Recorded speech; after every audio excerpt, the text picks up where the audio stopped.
یەکێ لە نعمەتەکانی خوای گەورە بەسەر مرۆڤەکانە و بریتیە لەم ئامێرە کە پێوترێ ماتۆر. تەبعەن براکانم کە خەڵکی فەقیر و هەژار و کاسبکار و ئینسانی باش و ئینسانی چاکەیە کە کەم دەرامەت ئەم ئامێرەی استفادەی لێ کردووە، کاری دووری بۆ نزیک دەکاتەوە. بەڵام بەداخەوە مەبەستمان ئەم تاقمە باشە نییە، مەبەستمان ئەو تاقمەیە کە ئاگای لە شەخسیەتی خۆی نییە، کە ئاگای لە کلتوری خۆی نییە، کە ئاگای لە مێشکی خۆی نییە. سەوتێکی زۆر بەهێز، سورعەتێکی زۆر بەهێز، بریکێکی زۆر بەهێز. اینجا بەداخشەوە ئەی گەنجی بێئاگا، تۆ نازانی کاتێک ئەم سەوتە ئافرەتی وایە داخور بێ، ئافرەتی وایە ترسێ، پیاوی وایە نەقسی هەیە براکەم، توانای نییە کایەکە ترسێ، بەم سەوتە مزعیجە بێ، بەم سەوتە بێتاقەتە بێ، دەستەکا بە دوعای شەڕ. بۆیە براکەم دوعای شەڕیان لێ مەکەن.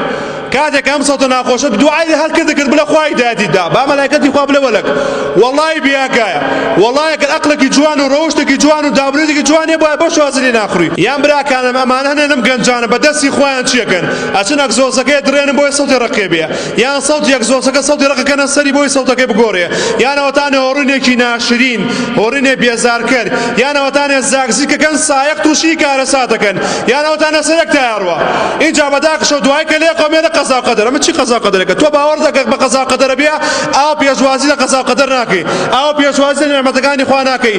دینی ئێمە دینی تۆقێنەر نییە، دینی ئێمە دینی ناڕەحەتی نییە، دینی ئێمە دینی ئازار نییە، دینی ئێمە دینی کێشمەکێش بوو بەڵا نییە بەسەر خۆتا بێنی، دینی ئێمە ڕەحمەتە، دوای تووشی بەڵاتێ لە قەزا و قەدەرە.